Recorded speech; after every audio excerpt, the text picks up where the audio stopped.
Welcome to the second season of True Crime Naija. In this season, we bring you stories of crimes that happen not only in Nigeria, but also across Africa. We hope that by sharing these stories, we all become more aware of the types of crimes that happen here. And by becoming aware, we become smarter at detecting and hopefully preventing similar crimes. This episode and other episodes of True Crime Naija can be found on our 234 Audio YouTube channel, on Apple Podcast, Google Podcast, Spotify, TuneIn Radio, and wherever you get your podcasts. Okay, let's get started. Today, we'll bring you a case from Uganda where police were able to solve two mysteries that at first seemed unconnected.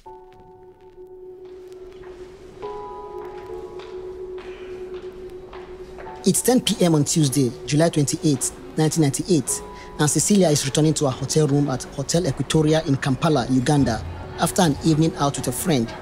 She greets the receptionist, picks up her key, and heads straight to her room. There is a man sitting in the lounge, and he's watching her, but she doesn't notice him. He is a frequent visitor to the hotel. Once in her room, Cecilia begins to settle down, but as she does, she hears a knock at the door. She wonders why there would be a knock on her door, since she has not requested anything and she's not expecting anyone. Room service. When she hears the person at the door say room service, she thinks that it must be a hotel staff member. So she opens the door, and on the other side is a tall man with a heavily built body frame. He doesn't look like hotel staff. He doesn't look friendly at all. Cecilia's eyes widen with fear and shock. Immediately, she tries to push the door shut, but the man overpowers her. He forces the door open. Cecilia tries to reach for the phone on the desk to call for help, but the phone slips out of her grip. The man rushes at her and pins her to the bed. He immediately pulls out a jackknife from a sheath that's strapped to his waist and repeatedly stabs her in the chest more than 30 times. After that, the man searches her room and takes her credit cards, her laptop, and then he leaves. He goes straight to another room in the hotel and he robs that hotel guest as well. Then he leaves the hotel and disappears.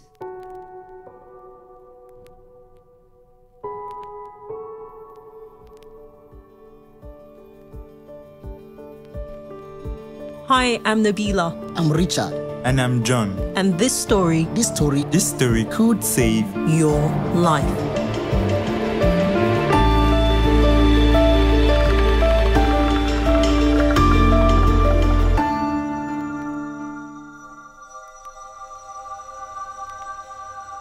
It's now 11 p.m., about 1 hour after the stabbing and robberies, and police officers from Central Police Station, Kampala, Uganda, are racing to Hotel Equatoria. About 4 officers are driving in one of the vehicles, and it's a 5-minute drive from the station to the hotel. As soon as they arrive, the officers, along with the hotel manager, take the staircase up to the room. When the manager opens the door, everything in the room is scattered as if there had been a struggle. And on the bed, lying on top of rumpled and bloodied bedsheets, was the body of a young woman facing up and in a pool of her own blood. The police officers immediately clear the scene, put on gloves, and they get to work processing the scene and collecting evidence. One officer notices something in a corner of the room. It's a knife sheath. He picks it up and hands it over to his colleagues. They nod in agreement. This is potential evidence. The officers collect the other evidence, including the bloodied bedsheets, and they head out of the room.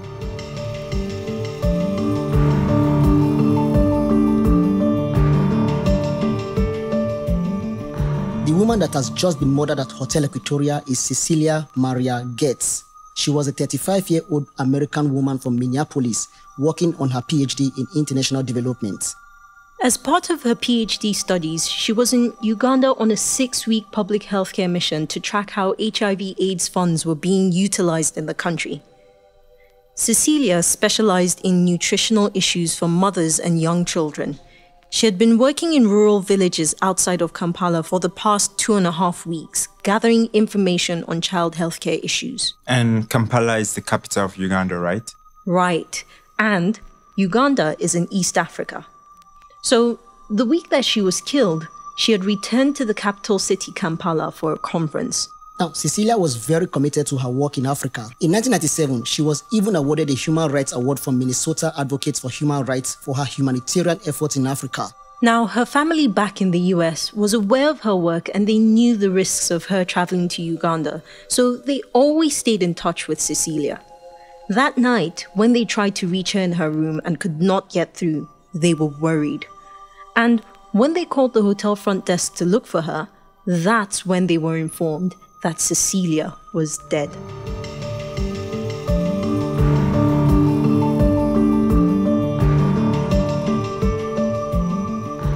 It's been a month since Cecilia's death and still no leads to her killer. The police even placed a $5,000 reward for anyone with information, but nothing useful has come up. Then the police get a call. Another hotel, Lake Victoria Hotel, also in Kampala, is under attack. This time, it's a robbery. A guest in one of the hotel rooms has raised an alarm. When the police arrive at the hotel, they meet the guest to find out what happened. I was in my room when I heard a knock on the door and he said he was room service. I wasn't expecting anyone, and when I went to open the door, that's when he forced his way in. He was a tall, heavily built man, you know. Anyway, he tried to rob me, but when I made a whole lot of noise, he just jumped out of the window and ran off. But I saw him get into a car. It was parked right by the side there, and he zoomed off. Before he drove off, I managed to get the car license plate number. With the license plate number, the police leave Lake Victoria Hotel and head straight for Uganda Revenue Service Authority, where they request the service to carry out a search on the vehicle. Get this. The owner of the vehicle used in the robbery is a man who worked for the main branch of Uganda Commercial Bank. Now that they have a potential suspect, the officers immediately head to the address. That's the owner of the vehicle that was used in the robbery, right? Right, but when they arrive at his place and interrogate him, it turns out that he is not the person that drove the car that same day. Wait, who then drove the car?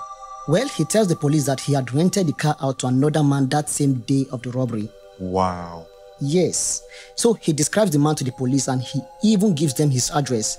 And with that piece of information, the police leave. They get approval from the central police station and then head out for the address they were given.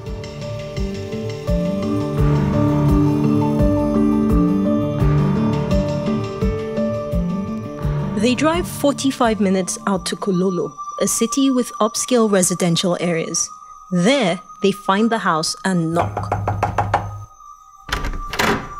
Out come two elderly people, a man and a woman, to meet them. That's obviously not who they're looking for. Obviously. But when the officers give them the name of the person they're looking for, the elderly couple tell them that that's their son and he's in the house. They invite the officers into the house and they begin calling out to their son. Richard! Richard! Richard, are you there? But there is no response from him. Maybe he stepped out of the house. Yeah, but the parents don't remember seeing him leave. They're pretty sure he's in the house, so they invite the police officers to look around. The officers start searching the entire house. Richard! Richard! Richard! They search every room, every closet, every corner. Then they find him. Where? Was he in the ceiling? Yeah. Seriously? I was just kidding. No, seriously, he was in the ceiling. Richard Arinaitwe, a 21-year-old tall man with a heavily built body frame, is arrested that day. And get this, at the time of his arrest, he was a first-year law student at Makerere University. What a waste. Now, at the time of his arrest, Richard tried to resist, but the officers overpowered him. The police then searched the ceiling and recovered 2 guns and a jackknife. The knife had an inscription on it. Here, take a look at the picture. It says Sky Pie. Right. The police take Richard and all this evidence back to the central police station in Kampala. And as one of the officers is documenting and booking the evidence, he notices something about the knife. Remember the knife sheath they found at the scene at Hotel Equatoria? Yes. Oh my god. Don't tell me it's a match. You're right. Here, take a look at a picture of the sheath. Oh my god. It has the same inscription. Sky Pie. Exactly the same inscription. So the officer tries to see if the knife fits into the sheath. And sure enough, it's a perfect fit.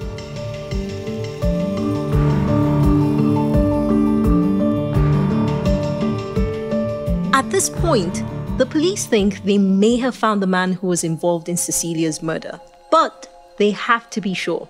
So they interrogate him and he confesses to Cecilia's murder. But why did he kill her?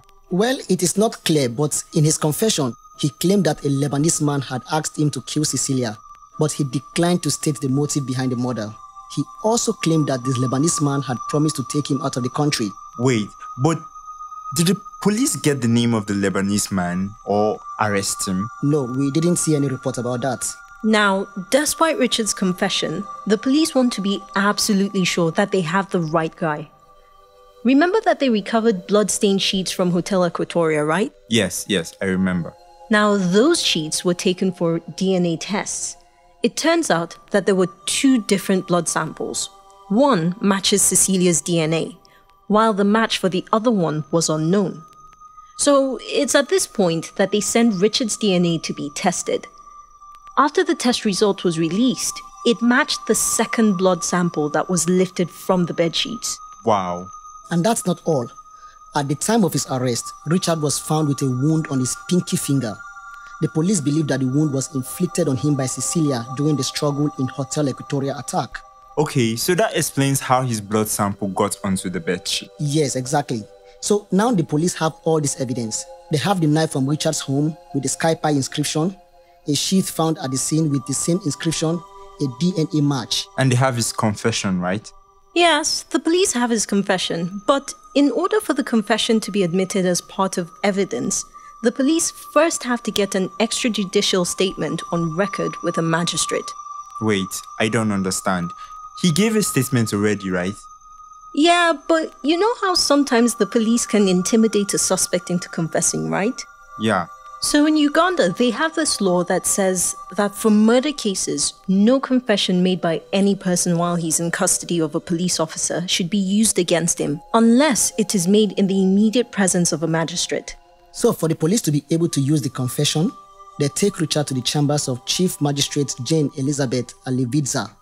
Now, remember Richard is a big guy, so he's accompanied by 2 police officers. But when they get to our chambers, the magistrate asks the officers to leave the room. Wait, why? Yes, so according to the law, no police officers are allowed in the chambers. I think the logic is that there should be no intimidation at the time the suspect is giving their statement. So the officers leave the Chief Magistrate's chambers. And Richard attacks the Chief Magistrate. No. Yeah. According to the papers, he grabbed a bracelet, a metal bangle from her wrist, and straightened it so that it basically became a weapon, and he tried to stab her with it. Oh my god. She screamed, and the police constable who was right outside barged in and got Richard under control. That attack cost Richard because not only was he charged with murdering Cecilia Maria Getz, but also the attempted murder of Chief Magistrate Alividza and the police constable. And in 2013, High Court Judge Vincent Kagaba sentenced Richard to death for the murder of Cecilia Maria Getz.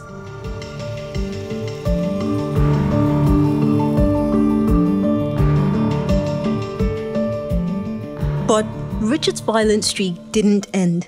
Even when he was in prison, he had to be placed in solitary confinement after he turned violent on his fellow inmates. Now, in 2019, the Ugandan government abolished the death penalty and Richard's sentence was changed. 3 Court of Appeal judges ruled that a sentence of 30 years would be adequate. And since he had already served 5 years and 3 months of that time, he would need to serve another 24 years and 9 months to complete his new sentence. This seems like he's getting off easy. Well, the judges faulted the lower court for not considering all the mitigating factors that were raised by Richard and the prosecution at the time of trial. They gave the opinion that Richard's age at the time of the crime should have been considered. How old was he? He was 21 years old. So he's not a kid anymore. He's old enough to know better. Yeah, he is definitely an adult in the eyes of the law. And he was obviously capable of planning and carrying out violent actions, so he had the mental capacity. Exactly. And he had robbed and attempted to rob others after he killed Cecilia, so he was probably going to continue until he was caught. And the police investigation was so important to catching him. I mean, the way they put all the pieces together to make their case helped ensure Cecilia could get justice. I know that I'm definitely going to think twice now whenever I hear a knock on the door for room service. Yes, if you're not expecting room service or anyone, double and triple check before opening your door. And I just hope that this guy is actually rehabilitated before he's released. He will be about 51 years old when he gets out, so he would still be relatively young. Yeah, I really hope he gets rehabilitation too. Cecilia's death should not be in vain. Join us next week for another True Crime Naija episode. This time, it's the story of a young woman who calls her best friend and hears her screaming for help on the other end. True Crime Naija is a Triple E Media production. Production copyright 2021 Triple E Media Productions. This episode of True Crime Naija was produced by Richard Anyebe, Nabilah Usman, John Iwodi, Nico Rivers, Dominic Tabakaji, and Sam Tabakaji. Executive producer Rahmat Muhammad. Special thanks to Rabia Hadejia and Mala Iwa Gbado Ikaleku. Stay alert, stay alive. See you next week.